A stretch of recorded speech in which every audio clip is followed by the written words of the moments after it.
Welcome to Isaac creations. இன்றைக்கி உளுந்தில் கஞ்சி வைக்கிறது எப்படின்றத பார்க்க போகிறோம்.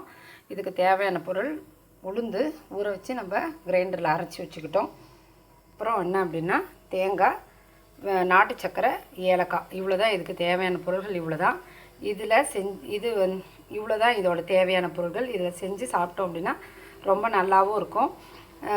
இடுப்பு வலிக்கு நல்லா கேட்குன்னுவாங்க. எங்கள் ஊர் பக்கத்தில் இது உளுந்து கஞ்சின்றது ரொம்ப ஃபேமஸ்ஸு. காலையில் அது மட்டும்தான் இதை குடிப்பாங்க, சாயங்காலத்துலலாம் குடிக்க மாட்டாங்க. காலங்காத்தாலே உளுந்து கஞ்சி குடிப்பாங்க. இது அவ்வளோ உடம்புக்கு பெண்களுக்கு ரொம்ப ரொம்ப நல்லது.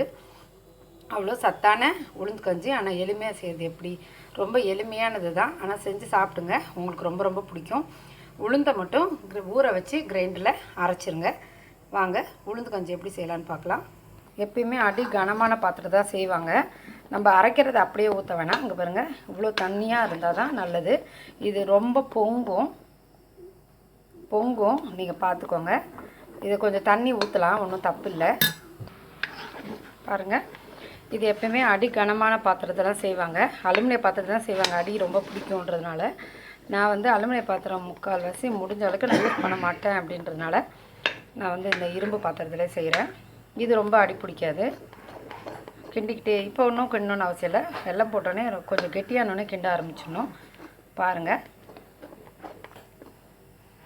இப்படி தண்ணியாக இருக்கட்டும். அப்போ இன்னும் சக்கரை போட்டோன்னே இன்னும் தண்ணியாகும். அப்போ தான் அது நல்லாயிருக்கும். ரொம்ப திக்காக இருந்தால் நல்லா இருக்காது.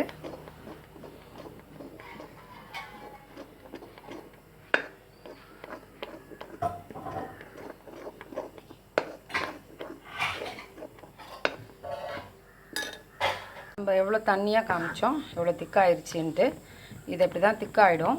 அதை நம்ம கிளறிக்கிட்டே இருக்கணும், இல்லைன்னா அடி பிடிச்சிரும். அப்படி கிளறிக்கிட்டே இருங்க.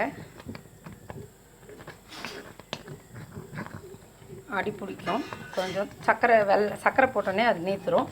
நான் இப்போ கருப்பட்டி சர்க்கரை போடுறேன். உங்களுக்கு நாங்கள் சின்ன பிள்ளைலாம் வெறும் சர்க்கரை போட்டு தான் குடிச்சிருக்கோம். இப்போ யாரும் சர்க்கரை சாப்பிட்றது இல்லைன்றதுனால இந்த நாட்டு சர்க்கரை போட்டிருக்கேன். உங்கள் இஷ்டம், நாட்டு சர்க்கரை கூட போடலாம், ரொம்ப நல்லா தான் இருக்கும். அதுமாரி ஏலக்காய் பொடி போடணுன்னு கூட அவசியம் இல்லை. ஏலக்காய் பொடி இருந்தால் போடுங்க, இல்லைன்னா போடணுன்னு கூட அவசியம் இல்லை. வெறுமனே உளுந்து அப்புறம் தேங்காய் துருவல் போட்டால் தான் நல்லாயிருக்கும். அதுக்கு ஆப்ஷன் சொல்ல முடியாது. தேங்காய் துருவல், உளுந்து, சர்க்கரை, இது 3 இருந்தாலே போதும். இந்த கஞ்சி சாப்பிட்லாம். சுட சுட சாப்பிட்டிங்கன்னா நல்லாயிருக்கும். இப்போ உங்களுக்கு ஆறி சாப்பிட்டிங்கன்னா அவ்வளோக்கு நல்லா இருக்காது. நீங்கள் எங்கள் ஊர் பக்கம் பார்த்திங்கன்னா தெரியும். அவங்க கீழே சின்னதாக அடுப்பு வச்சே தான் இருப்பாங்க. கொஞ்சம் வெதுப்பான சூடால் சாப்பிடும்போது தான் அதோட ருசி நல்லாயிருக்கும். செஞ்சு வச்சுட்டு ஆற வச்சு சாப்பிட்டிங்கன்னா நிச்சயமாக நல்லாவே இருக்காது.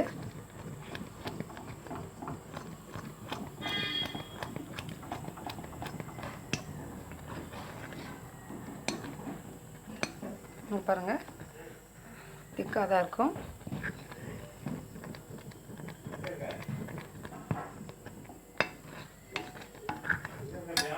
பாருங்கள், நம்ம எவ்வளோ தண்ணி ஊற்றினோமோ எப்படி பொங்கி வந்தது பாத்திரம் ஃபுல்லாக. இப்போ பாருங்கள், அடங்கிருச்சு. அவ்வளோதான், இது வாசனை.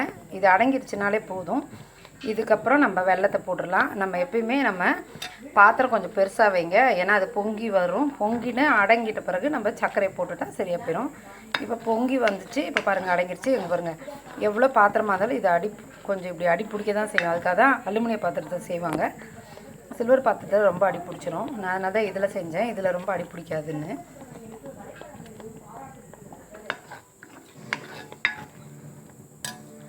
இப்போ பாருங்கள், வெல்லம் போட்டோன்னே எப்படி நீத்து போகுதுன்னு.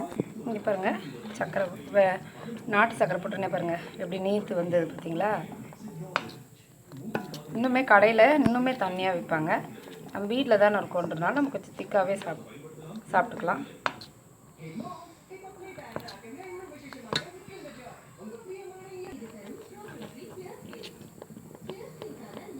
பாருங்கள், தண்ணியாகிடுச்சு. இப்போ நம்ம ஏலக்காவும் தேங்காய் துருவலும் போட போகிறோம். இங்கே பாருங்கள், ஏலக்காயும் தேங்காய் துருவலும் போட்டுட்டோம்.